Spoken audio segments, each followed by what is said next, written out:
El taxi avanzaba lentamente por la autopista elevada, atrapado en el tráfico. El conductor, un hombre de edad mediana, mantenía los ojos en el camino mientras el zumbido monótono del motor llenaba el silencio. Aomame, sentada en el asiento trasero, miraba por la ventana los edificios de Tokio, que parecían flotar en la distancia bajo un cielo gris. En la radio sonaba la sinfonieta de Leos Hanasek, una pieza que ella no reconocía pero que de alguna manera resonaba profundamente en su interior. Las notas parecían abrir un espacio extraño, como si el tiempo se detuviera. Aomame, con su bolsa de gimnasia en el regazo, pensó en lo que le esperaba, un trabajo delicado, preciso, que requería concentración absoluta. No había margen para errores. Este párrafo aparentemente sencillo es en realidad una metáfora del viaje que emprenderá Aomame. La rutina se convierte en pesadilla, lo familiar se vuelve extraño, en un efecto de Uncanny de Freud. Murakami nos prepara para un mundo donde las reglas de la realidad son maleables y donde un simple atasco bajo la lluvia puede ser el preludio de un salto dimensional. La genialidad de este fragmento radica en su ambigüedad calculada, ya que nada parece fuera de lugar, pero todo podría estarlo. Así, este autor nos sumerge en su característico realismo mágico japonés, donde muchas veces lo surreal emerge de lo cotidiano, sin ningún previo aviso. 1Q84 comienza, como gran parte de la obra de Murakami, con una pregunta implícita. ¿Qué es real y qué es ilusión? Y ustedes, los lunares, así como Aomame, deberán recorrer ese camino bajo la lluvia para poderlo descubrir. Para quien no me conoce o no está suscrito aún con nosotros, me presento rápidamente. Yo soy Irving Sun, esto es Crónica Lunares de Sun, y en nuestra sección de Cuéntame un libro, hoy vamos a hablar de 1Q84, de Haruki Murakami. Suscríbete y comenzamos.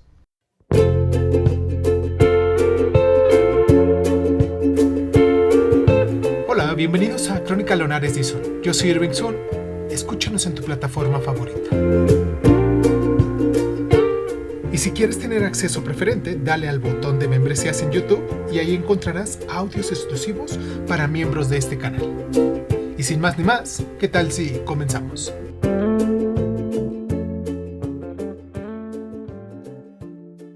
Cierra los ojos, cierra los ojos, cierra los ojos, cierra los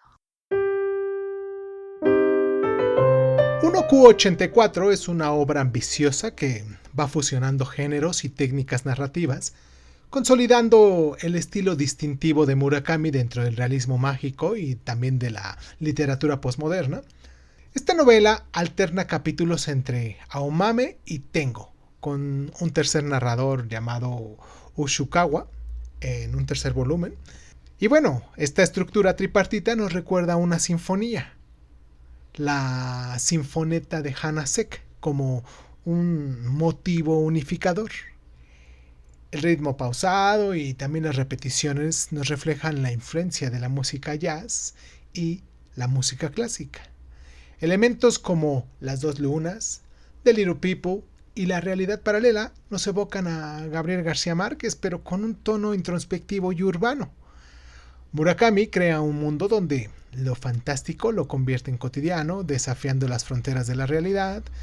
Esta novela también dialoga con 1984 de George Orwell, explorando la vigilancia y el control, aunque en un contexto más metafísico que político. Referencias a Proust, a Chekhov y a la literatura japonesa clásica enriquecen todo este texto. Las dos lunas representan dualidades, el amor-odio, la realidad-ficción, mientras que Air Cristasis simboliza el poder de esta narrativa para moldear la realidad. La escalera de emergencia es una metáfora de la transición entre estos dos mundos. Y bueno, el lenguaje de Murakami es claro, pero evocador, con descripciones sensoriales y diálogos minimalistas. Su uso de repeticiones y detalles cotidianos, como la música, la comida, nos crean una atmósfera hipnótica. La novela también explora el psique de sus personajes, reflejando temas universales como la soledad y la búsqueda de la conexión.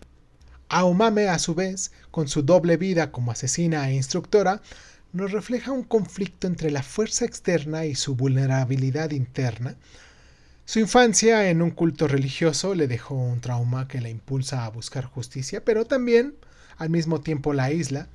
Su amor por Tengo es un ancla emocional, simbolizando la esperanza de la redención.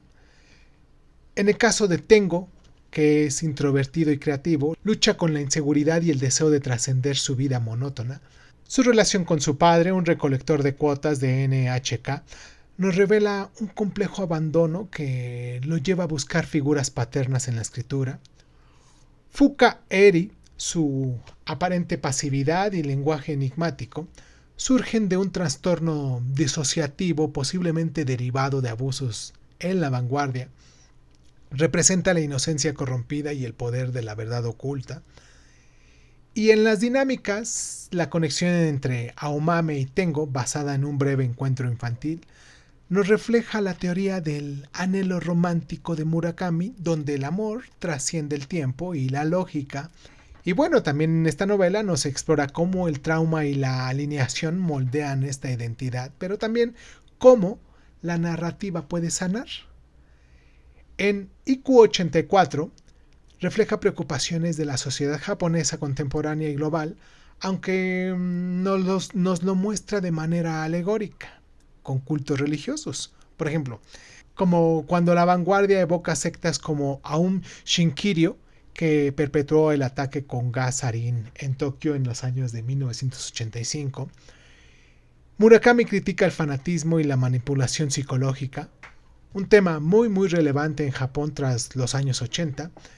También nos habla del aislamiento urbano, con un Tokio con su tráfico y sus edificios impersonales que simbolizan la alineación moderna. Los personajes atrapados en ruinas, que reflejan la sociedad de una sociedad postindustrial. En el caso de Aomame como justiciera, desafía los roles de género tradicionales, pero su violencia plantea preguntas éticas. La novela también aborda el abuso contra las mujeres y los niños, un problema que aún hoy es persistente en Japón y más allá. Air Crystallis nos muestra cómo las historias pueden exponer verdades incómodas o manipular realidades, con un comentario sobre los medios y la cultura de masas. Y aunque está ambientada entre 1981 y 1984, la novela alude a la vigilancia y el control estatal. Pero Murakami lo reinterpreta como un tipo de control metafísico donde las fuerzas invisibles, o sea, la Little People, moldean todo este destino. Ya que sabemos un poco de lo que versa esta novela, hablemos de Haruki Murakami. Él nació el 12 de enero de 1949 en Kioto, allá en Japón. Estudió literatura y teatro en la Universidad de Waseda, allá en Tokio, graduándose en 1975. Y durante sus años universitarios trabajó en una tienda de discos, lo que influyó en su amor por la música.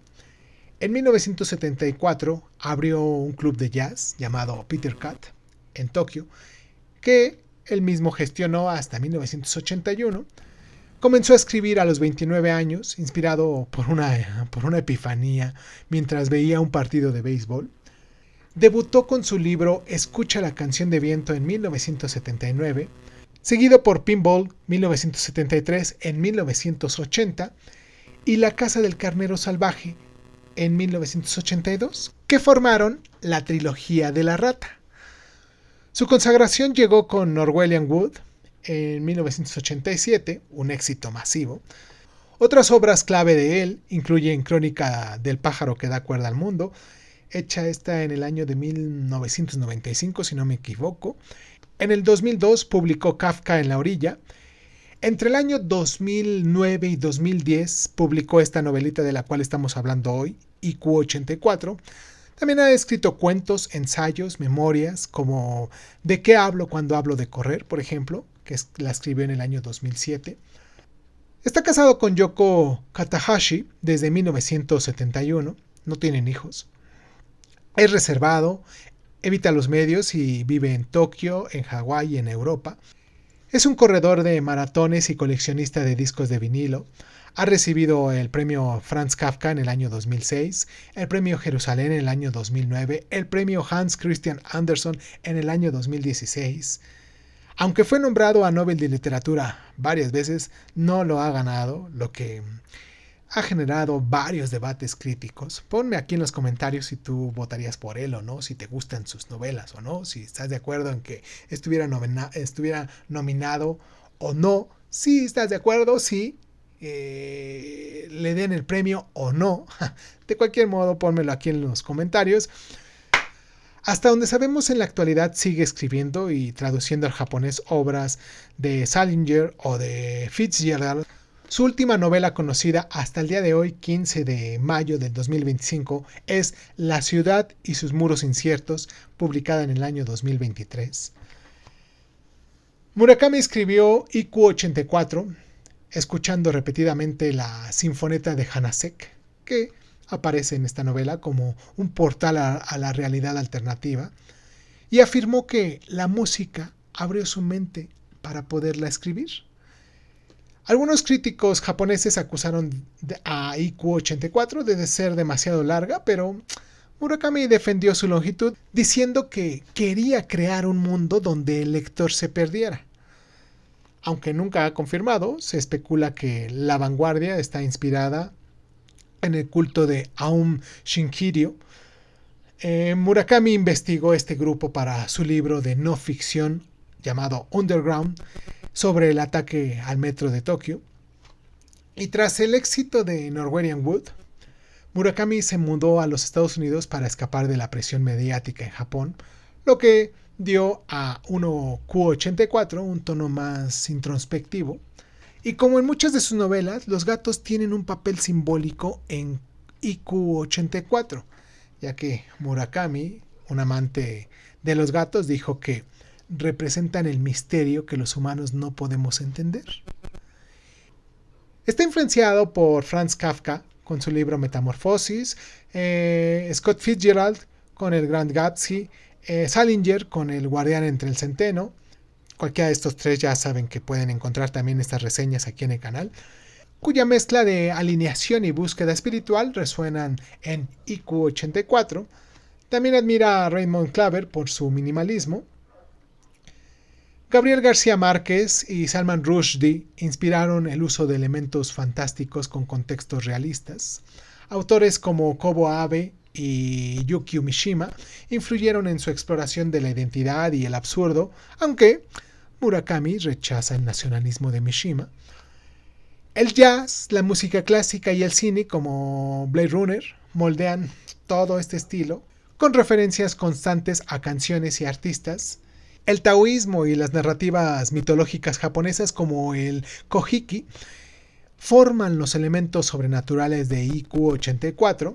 Y bueno, hablando de esta novela, también consolidó a Murakami como un ícono del realismo mágico postmoderno, inspirado en autores como David Mitchell, de su libro Cloud Atlas, del cual vamos a poner aquí en la cajita de comentarios esos links para que tú vayas y busques estas reseñas de las que ya hemos trabajado, de las que ya hemos hablado, quien a su vez adopta estructuras complejas y realidades paralelas. Autores como Banana Yoshimoto y Yoko Ogawa han citado a Murakami como influencia por su mezcla de lo cotidiano y lo surrealista. IQ84 ha inspirado mangas, animes y series que exploran realidades alternativas como Steins Gate. Su estilo ha permeado la literatura juvenil de ciencia ficción. Escritores como Meiko Kawakami han adoptado su enfoque introspectivo, aunque también critican su representación de personajes femeninos como arquetípicos. Y bueno, ahorita, hasta lo que llevamos, te estarás preguntando por qué leer IQ84. Deberías de leer IQ84 por las siguientes razones. Primero, por su inmersión única, ya que su mezcla de realismo mágico, romance y suspenso crea un mundo absorbente que al mismo tiempo nos hará cuestionar la realidad. también por su profundidad emocional, ya que la historia de amor entre Aomame y Tengo, basada en un anhelo infantil, es conmovedora y universal, porque aborda temas como el fanatismo religioso, la violencia de género y la alineación urbana, resonando con preocupaciones contemporáneas, por la prosa, meramente por la prosa de Murakami, con su atención a los detalles y su ritmo musical, ya que es una experiencia estética en sí misma. Y por último, por su impacto cultural. Si todo esto anteriormente dicho no es suficiente, por su impacto cultural, ya que como una de las novelas más ambiciosas del siglo XXI, IQ84 es un hito en la literatura global, ideal para quienes están buscando obras que los desafíen. Es una lectura para quienes disfrutan de historias que combinan lo fantástico con lo profundamente humano. A continuación vamos a hacer una pequeña pausa, vamos a hacer un corte aquí en el programa porque quiero meterme de lleno con un resumen un poquito más minucioso. Para eso necesito hablar de algunos pasajes del libro y pues contar un poquito el final, si se trata de eso, y obviamente vendrá con spoilers. Si a ti no te gustan los spoilers, te recomiendo que le pongas pausa en este momento. Te recomiendo que vayas, termines de leer el libro, regreses y después compares tus puntos de vista, ¿vale? Si no tienes ningún problema con los spoilers, te sugiero que te quedes después de esta pausa. No será muy grande, será un corte pequeñito.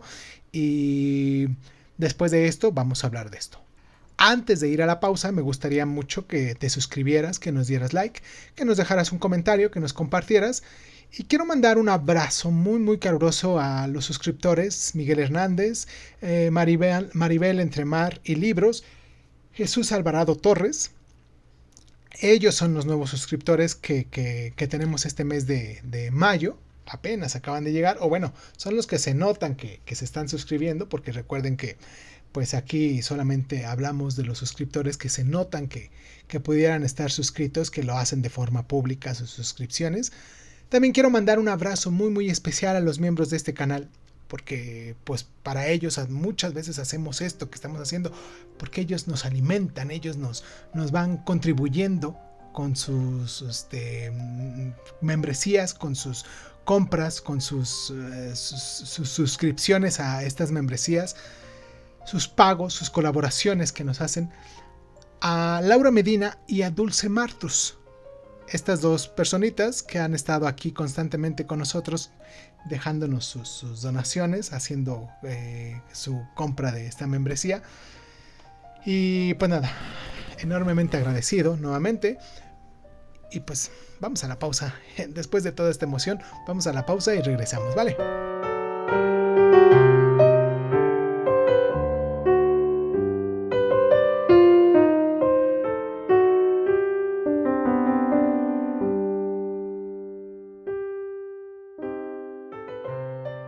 IQ84 es una novela épica de Haruki Murakami, publicada originalmente en Japón en 3 volúmenes.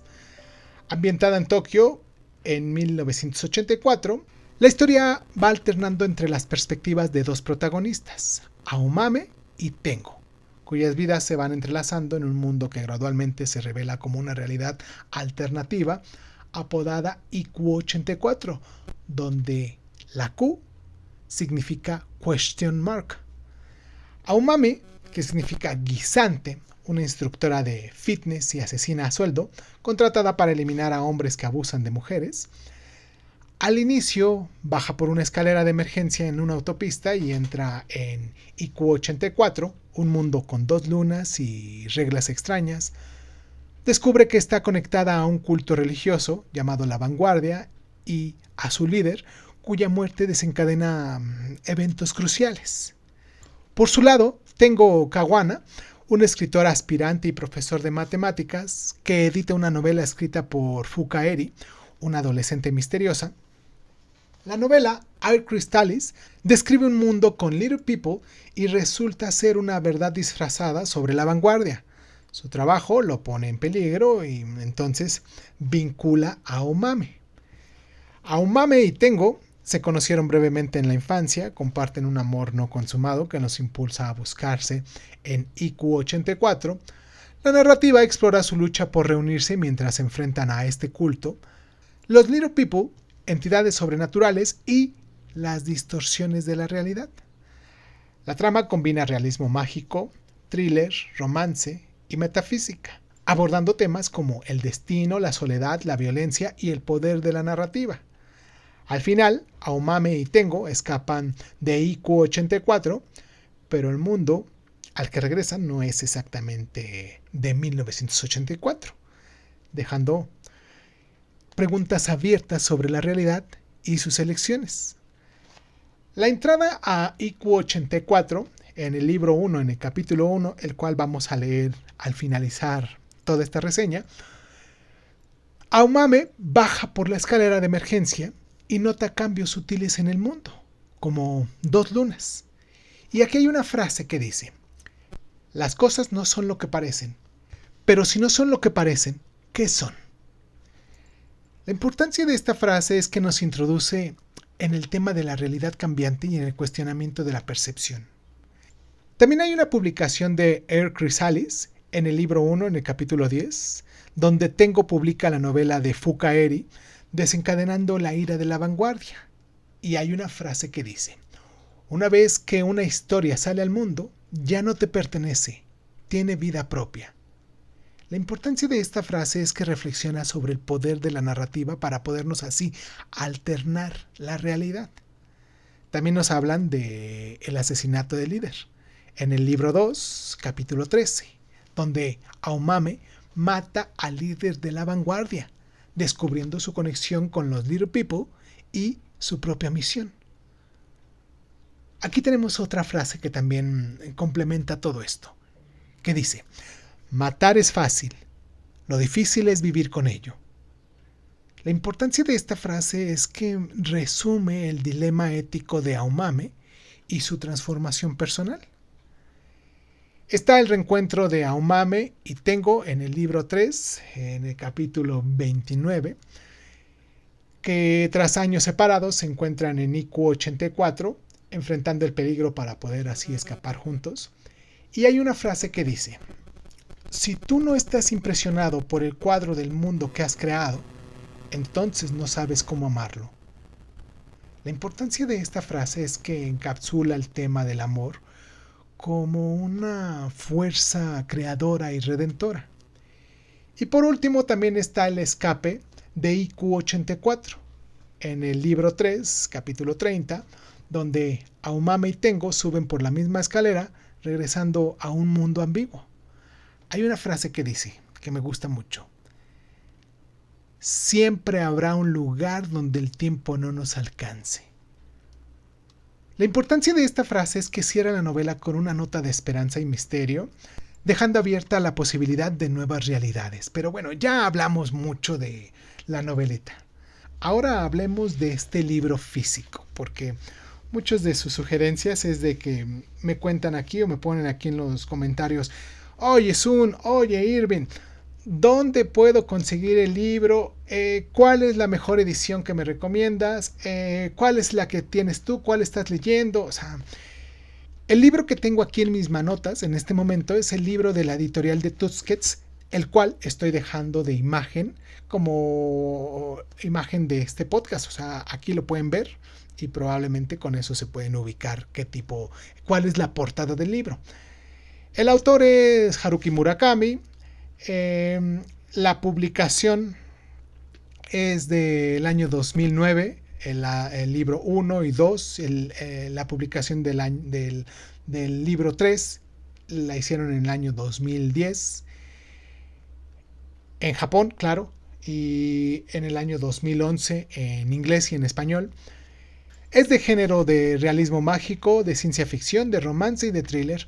Tiene aproximadamente 928 páginas en la edición en inglés de Knopf, publicada en el año 2011, y la que tengo aquí en mis manotas del año 2011 de un solo volumen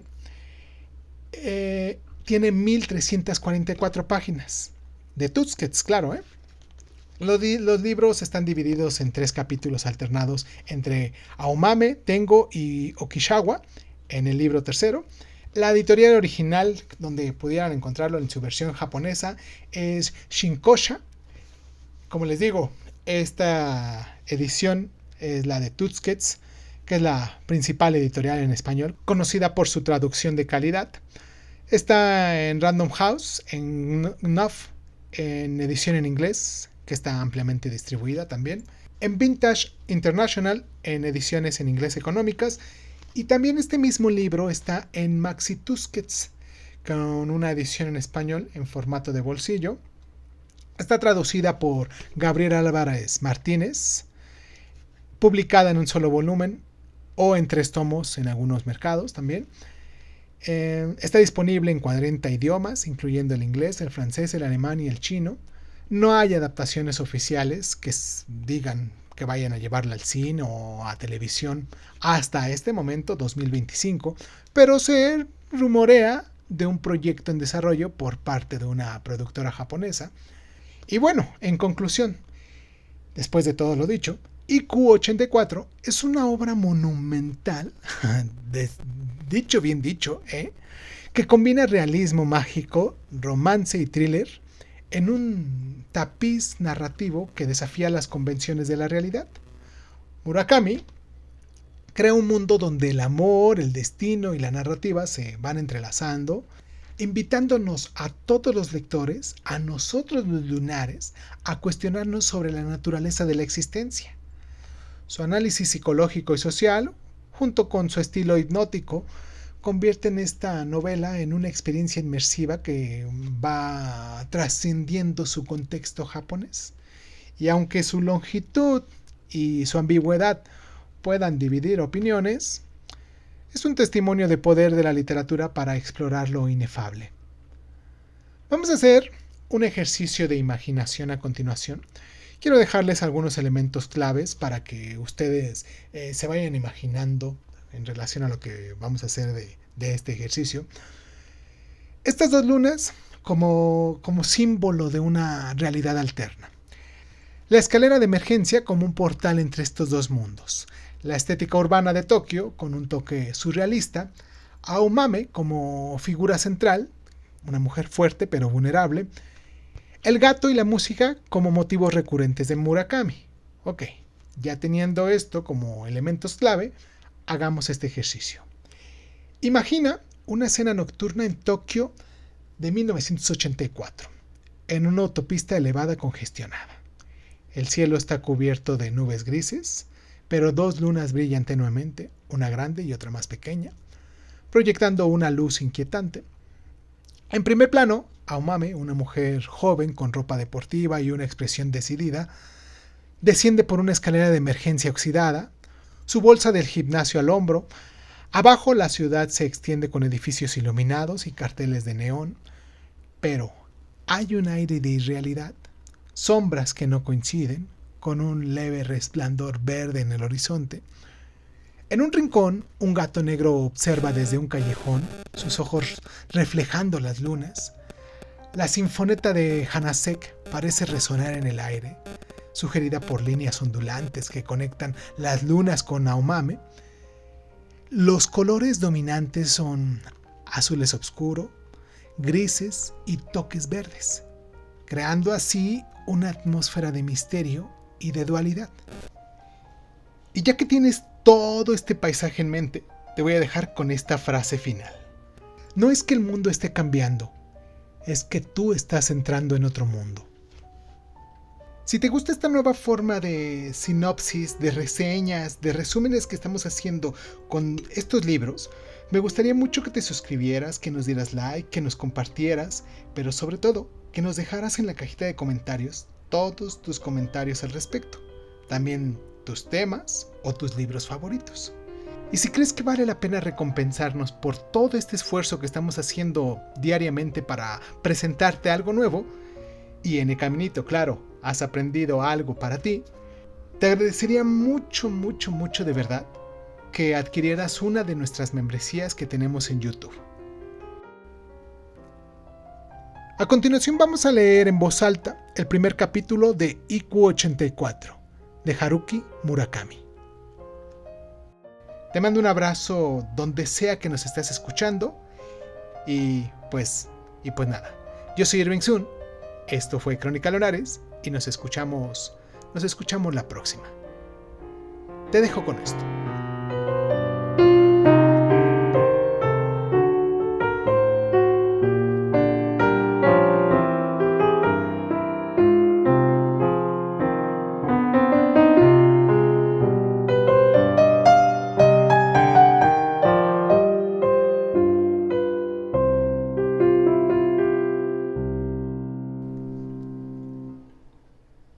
IQ84. Primer libro. Abril-junio. 1. Aomame. No se dejen engañar por las apariencias. La radio del taxi transmitía un programa de música clásica por FM. Sonaba la sinfonieta de Janáček. En medio de un atasco no podía decirse que fuera lo más apropiado para escuchar. El taxista no parecía prestar demasiada atención a la música. Aquel hombre de mediana edad simplemente observaba con la boca cerrada la interminable fila de coches que se extendía ante él, como un pescador veterano que, ergido por la proa, lee la aciaga línea de convergencia de las corrientes marinas. Aomame, bien recostada en el asiento trasero, escuchaba la música con sus ojos entornados. ¿Cuántas personas habrá en el mundo que al escuchar el inicio de la sinfoneta de Janáček puedan adivinar que se trata de la sinfoneta de Janáček? La respuesta probablemente esté entre muy pocas o casi ninguna, pero Aomame de algún modo podía.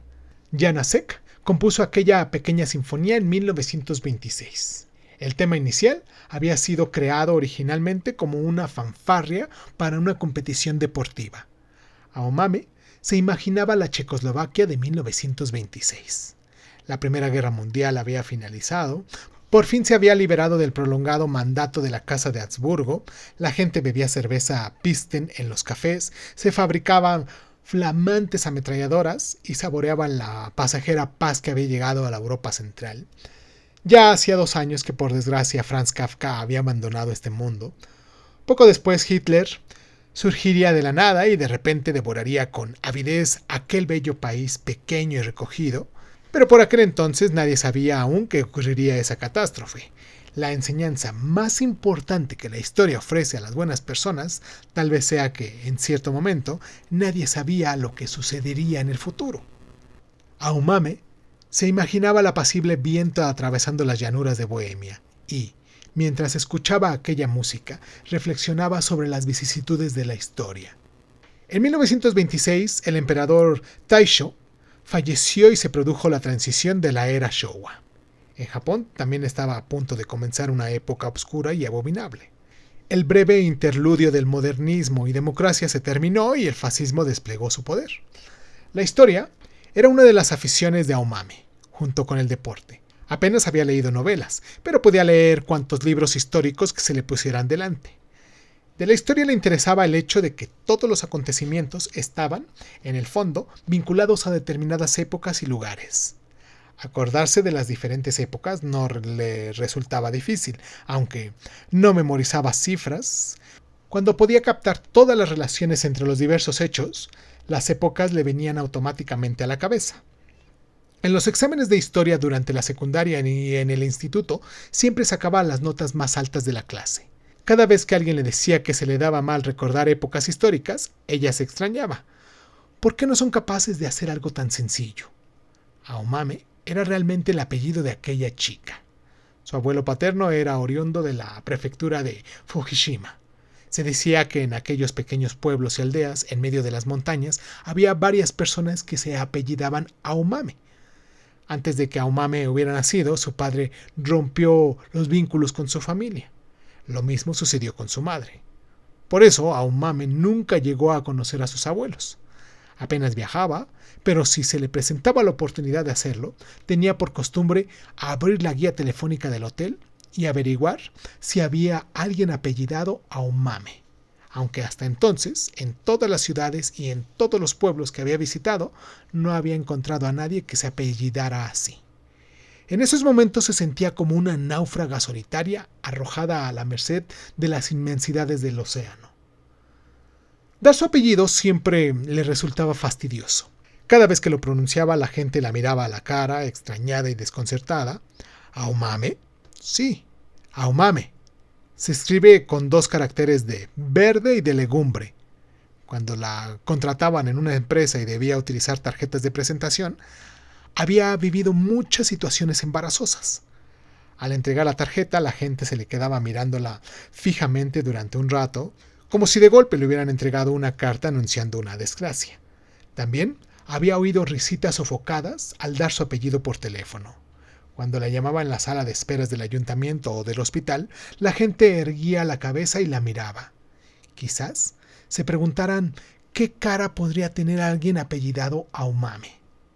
A veces se equivocaban y la llamaban Edamame. Incluso la habían llamado Soramame. En esas ocasiones ella corregía. No, no es Edamame o Soramame, es Aomame. Ciertamente se parecen, pero... Entonces sonreía a la fuerza y se disculpaban. Es que es un apellido raro, ¿no? ¿Cuántas veces habríamos escuchado la misma cantinela en 30 años de vida?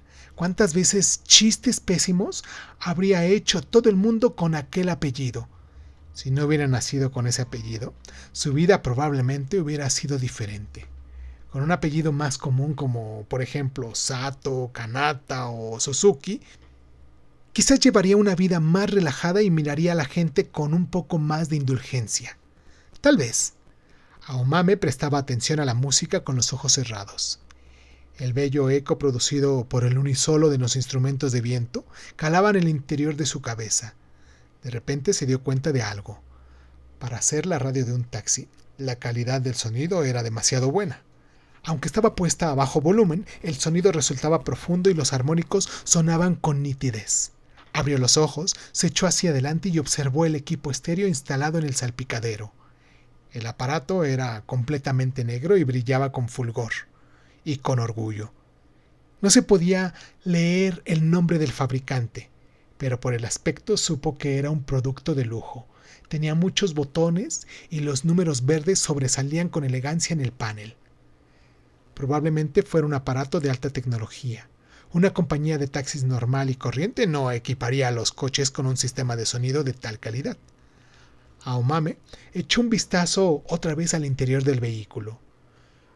Como había estado abstraída desde que se subió al coche, no se había fijado, pero aquel no era un taxi normal, en ningún sentido.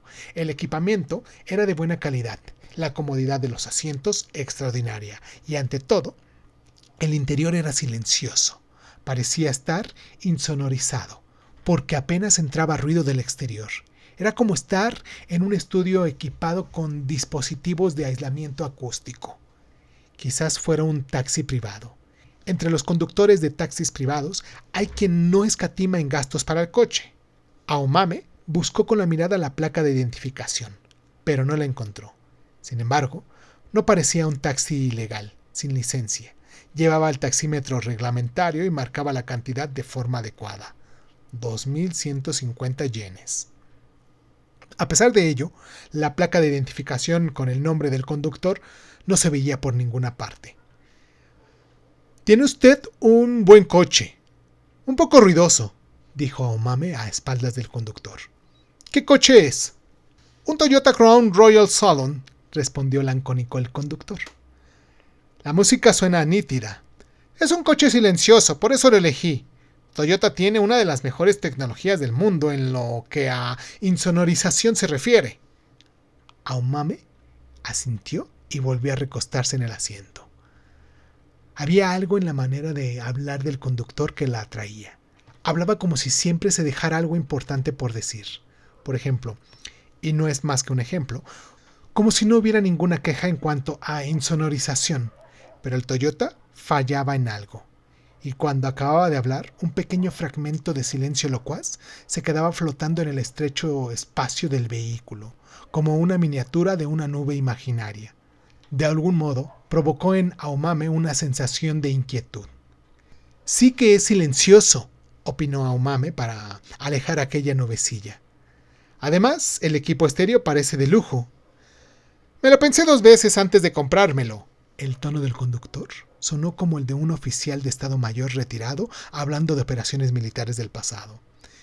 Pero como paso muchas horas dentro del coche, prefiero tener el mejor sonido posible. Y... Aumame esperó a que siguiera hablando, pero no hubo continuación. Volvió a cerrar los ojos y a escuchar la música. Desconocía cómo había sido Hanasek a nivel personal. De todos modos, estaba segura de que el músico nunca se habría imaginado que alguien en el silencioso interior de un Toyota Crown Royal Salon, en medio de un atasco terrible en la autopista metropolitana de Tokio en 1984, escucharía la música que había compuesto. Con todo, a Aumame le pareció extraño haber reconocido enseguida que aquella música era la sinfoneta de Hanasek. ¿Y por qué sabía que había sido compuesta en 1926? No era muy fan de la música clásica. Tampoco tenía ningún recuerdo personal relacionado con Hanasek. Sin embargo, en el momento mismo en el que escuchó las notas del inicio de la obra, diversos conocimientos le vinieron a la mente de forma automática, como si una bandada de pájaros entrara volando en una habitación por una ventana abierta. Además, aquella música provocaba en Aumame una sensación rara, semejante a un torsión, sin dolor ni malestar. Tan solo se sentía como si le estrujaran físicamente, de forma paulatina, todo el cuerpo. Aumame desconocía el motivo. ¿Por qué le causaría a la sinfoneta aquella sensación inexplicable? «Hanasek», dijo Aumame medio inconsciente.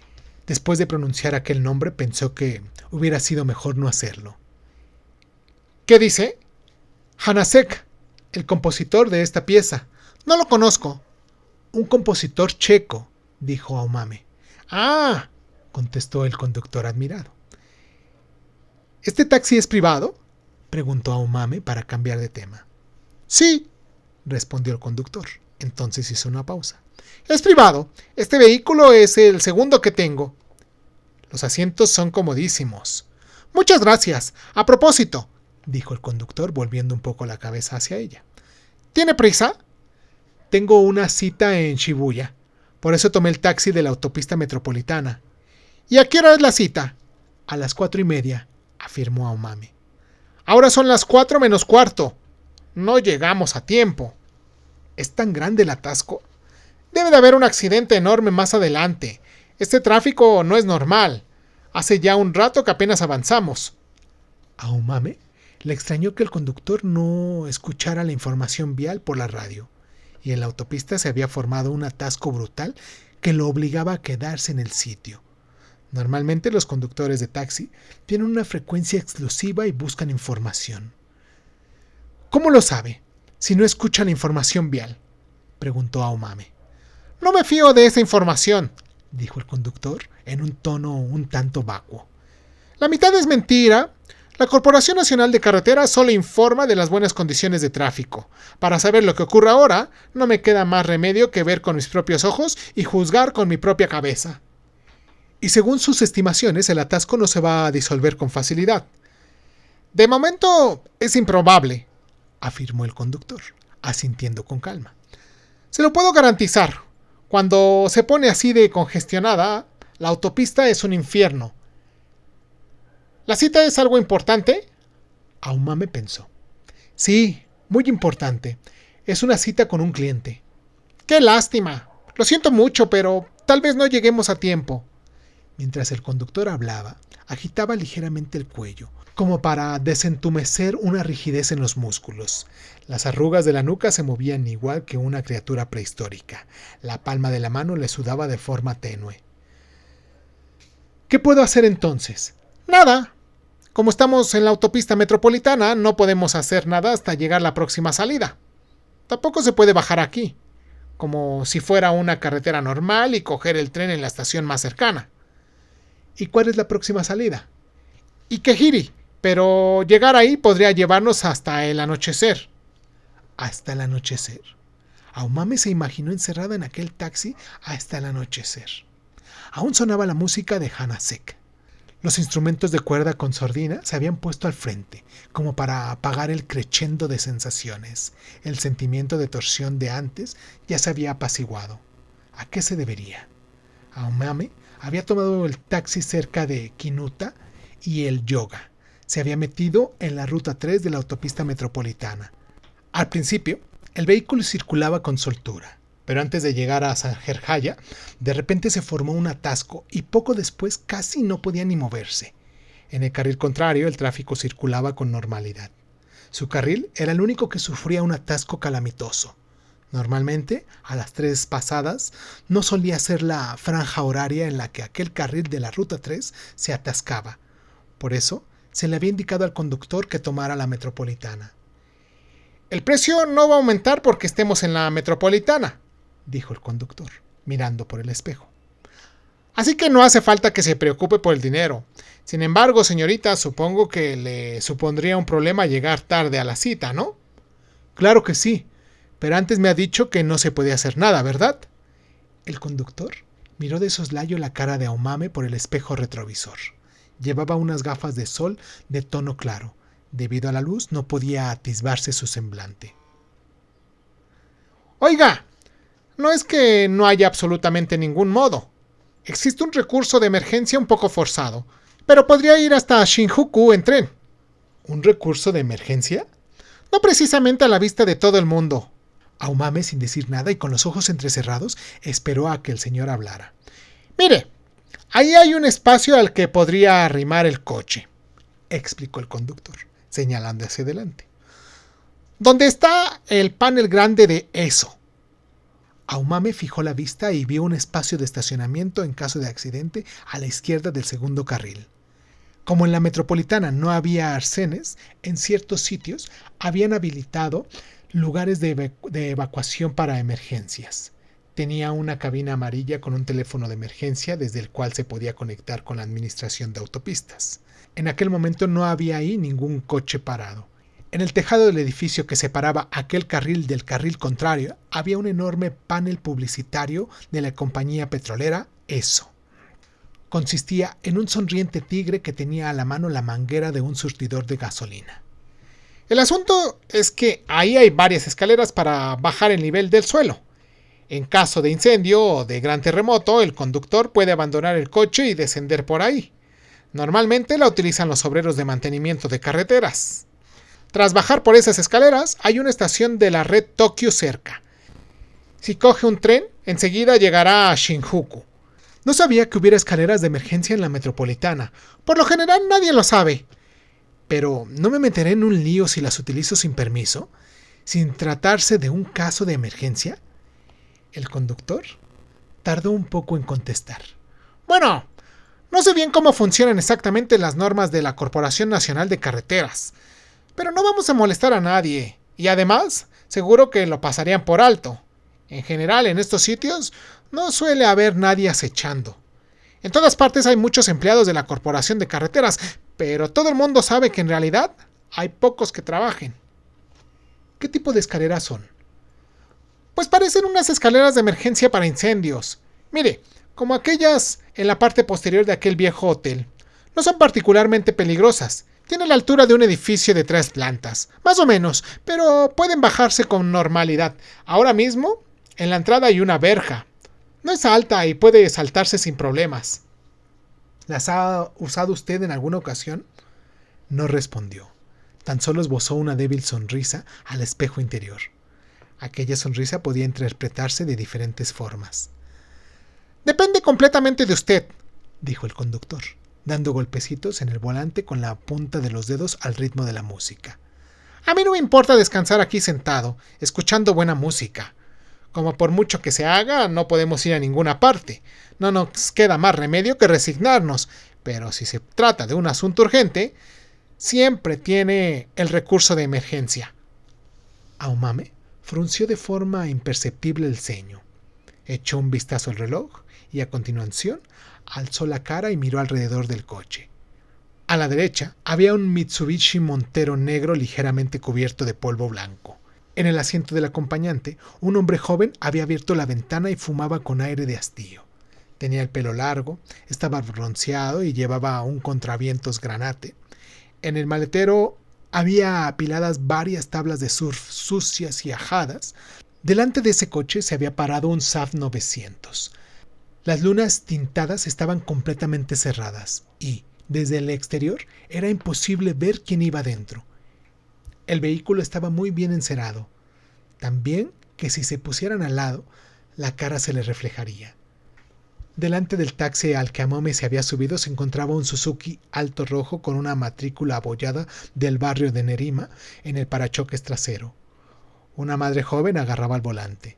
La hija pequeña se aburría y no paraba de moverse encima del asiento. La madre le llamaba la atención con cara de estar harta. A través del cristal podían leerse los movimientos de la boca de aquella madre. Era exactamente la misma escena de hace 10 minutos. Durante aquel intervalo, el coche no debía haber avanzado ni siquiera 10 metros. Aomame reflexionó durante un buen rato. Fue liquidando mentalmente diversos factores por orden de prioridad. Pasó algún tiempo hasta que llegó a una conclusión. La música de Hanasek entró, entonces en el último movimiento. Aomame sacó unas pequeñas gafas de sol Ray-Ban de la bandolera. Luego tomó 3 billetes de 1000 yenes de la cartera y se los entregó al conductor. «Me bajo aquí. Es que no puedo llegar tarde», le dijo. El conductor asintió y tomó el dinero. «¿Quiere recibo?» «No me hace falta. Quédese con el cambio». «Gracias», dijo el conductor. «Tenga cuidado, que sopla mucho viento. No vaya a resbalar». «Lo tendré», respondió Aomame. «Una cosa más». El conductor habló dirigiéndose al espejo interior. «Me gustaría que recordara lo siguiente. Las apariencias engañan». «Las apariencias engañan», repitió Aomame en su cabeza, y frunció ligeramente el ceño. «¿Qué quiere decir con eso?» El conductor eligió las palabras. «En fin, podría decirse que lo que está a punto de hacer no es algo normal, ¿no es así? La gente normal no desciende por unas escaleras de emergencia en la autopista metropolitana en pleno día. Sobre todo una mujer». «Sí, es verdad», dijo Aomame. «Y cuando se hace algo así, el paisaje cotidiano, ¿cómo se lo podría decir? Tal vez parezca un poco diferente al de siempre. A mí me ha pasado, pero no se deje engañar por las apariencias. Realidad, no hay más que una».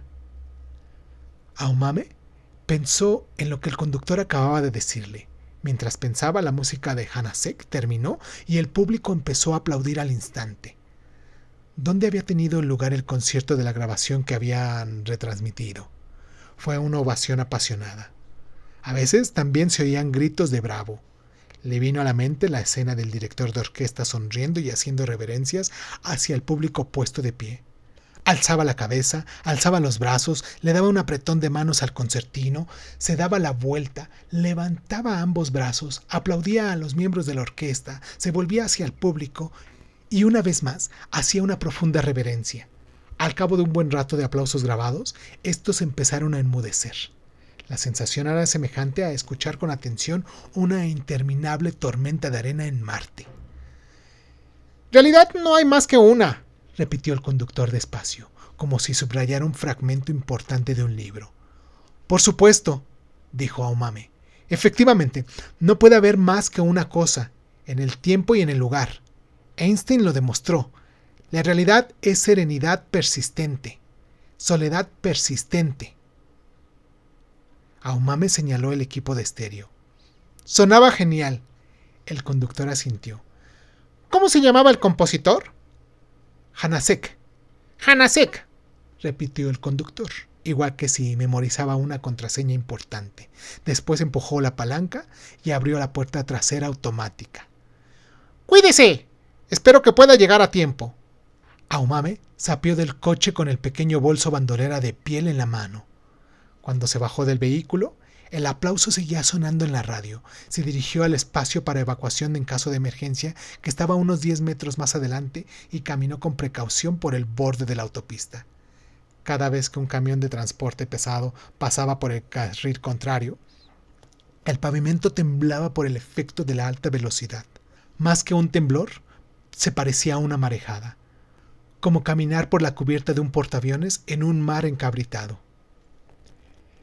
La niña pequeña del Suzuki alto rojo asomó la cabeza por la ventanilla del asiento del acompañante y se quedó mirando a Aomame y boca abierta. Entonces se dio la vuelta y preguntó a su madre. ¡Ey, ey! ¿Qué está haciendo esa chica? ¿A dónde va? Yo también quiero salir. Mamá! Yo también quiero salir. Mamá, le pedí en voz alta insistentemente. La madre solo negó con la cabeza en silencio. Después echó una rápida mirada de reproche a Omame. Sin embargo, aquella fue la única voz que se oyó en los alrededores, la única reacción perceptible.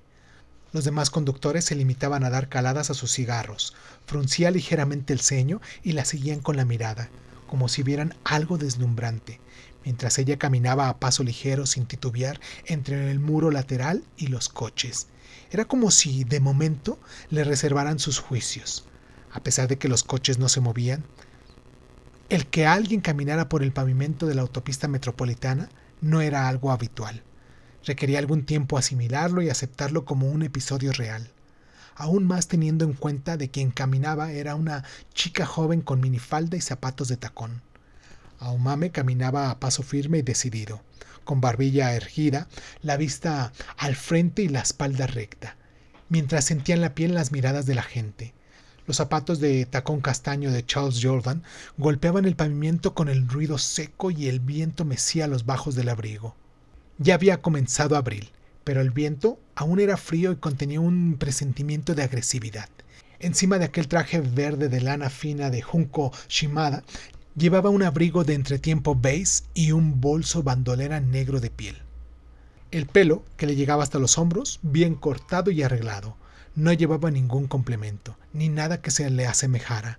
Medía 1,78 m de altura y tenía todos los músculos cuidadosamente forjados, sin un gramo de grasa de más, aunque el abrigo lo ocultaba. Observando con detenimiento su rostro de frente, podía verse que la forma y el tamaño de sus orejas diferían considerablemente a ambos lados. La oreja de la izquierda era bastante más grande que la de la derecha y un poco deforme, pero nadie se daba cuenta de ello, porque, por lo general, la llevaba escondidas bajo el pelo. Al cerrar los labios, estos formaban una línea recta y sugerían un carácter arisco en toda circunstancia. Una naricita fina, unos pómulos un tanto salientes, una frente ancha y unas cejas largas y rectas acusaban aún más esa tendencia. No obstante, tenía una cara más o menos ovalada y proporcionada. Gustos aparte, podría decirse que era bella. El único problema era la excesiva dureza en la expresión de su cara. En aquellos labios cerrados con la fuerza no afloraba una sonrisa a menos que fuera necesario. Ambos ojos parecían no cansarse de mostrarse fríos, como excelentes vigías en la cubierta de un barco. Por eso, su cara nunca dejaba una impresión vívida en los demás. En muchos casos, lo que llamaba la atención de la gente, más que las veleidades y los defectos de aquellas fracciones estáticas, era la naturalidad y la elegancia de su gesto. La mayoría de la gente era incapaz de entender bien el rostro de Omame. Una vez que apartaba la mirada de ella, ya no podían descubrir su cara. Aunque debían de tener un rostro particular, de algún modo, los detalles de sus rasgos no calaban en la mente.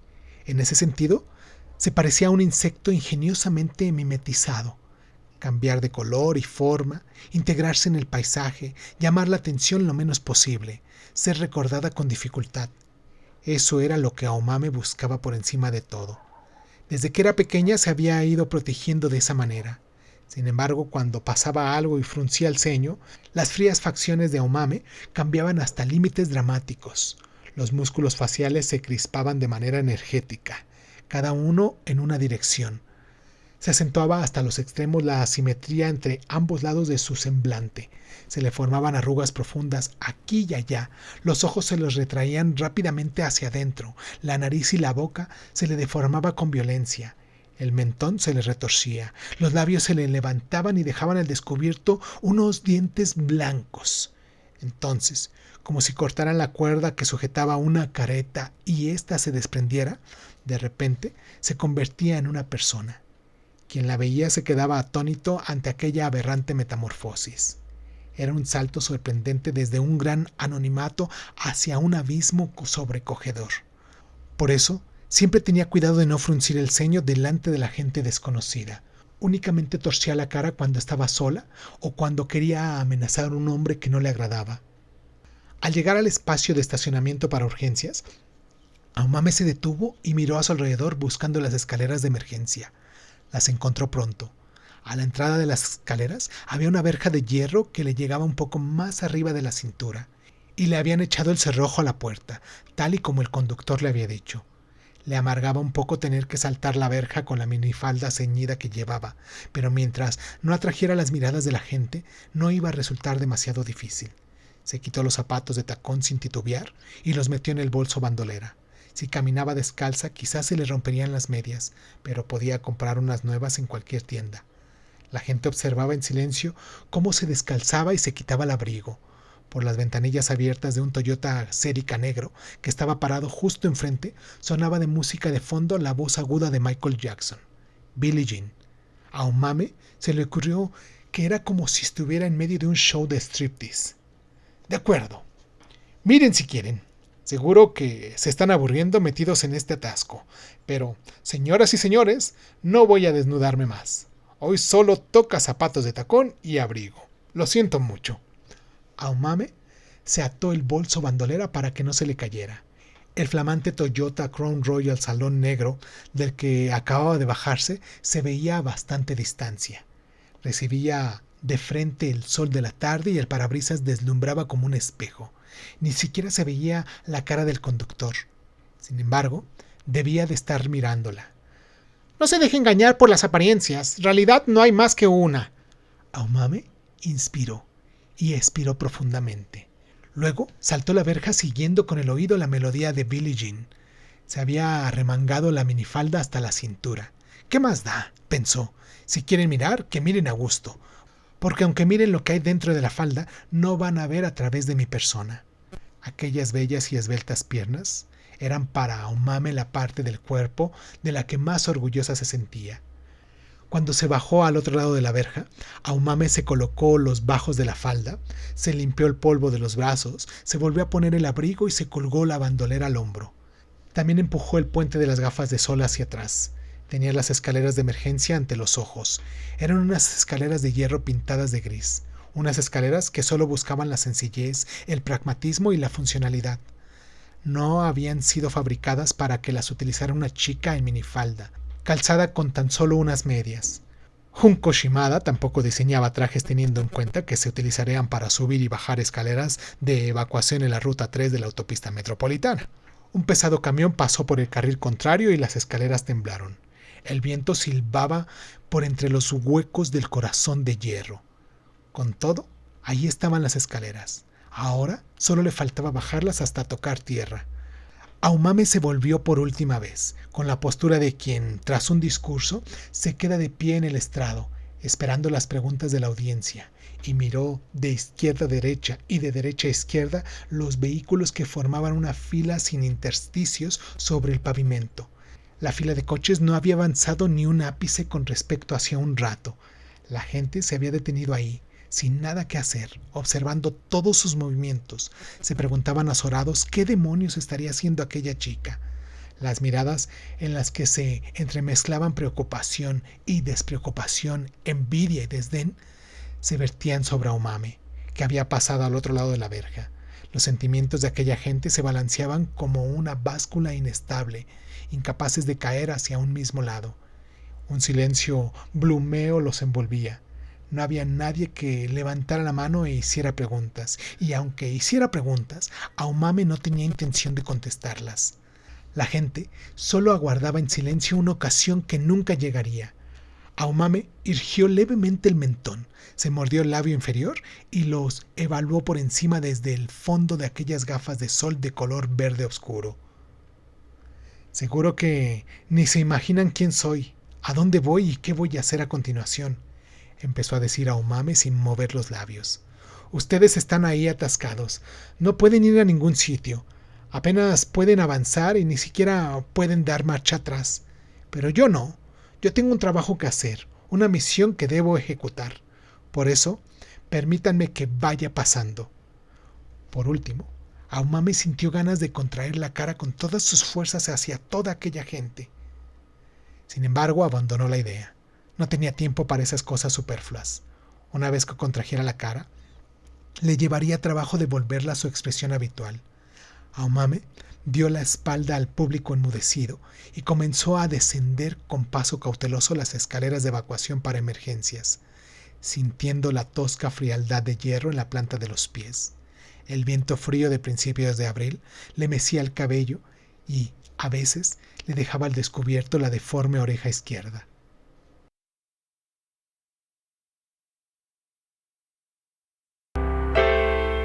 Suscríbete a Crónica Lunares de Zoom en Spotify y otras plataformas de audio y de podcast. Si te gusta lo que estamos haciendo, regálanos un like, comparte este audio en tus redes sociales y sobre todo, déjanos un comentario con tus inquietudes, ¿vale? Crónica Lunares de Zoom es un programa de divulgación cultural conducida, narrada y comentada por Irving Sun y en muchas ocasiones por invitados especiales. Si quieres participar leyendo tu cuento favorito en voz alta, recuerda ponerte en contacto con nosotros. Agradezco infinitamente a todos los lunares que con sus donaciones hacen que este canal crezca y me sienta motivado a hacer lo que me gusta hacer y mostrárselo en estas plataformas. Gracias infinitas. Yo soy Irving Sun, esto fue Crónica Lunares y ¿qué tal si nos escuchamos después?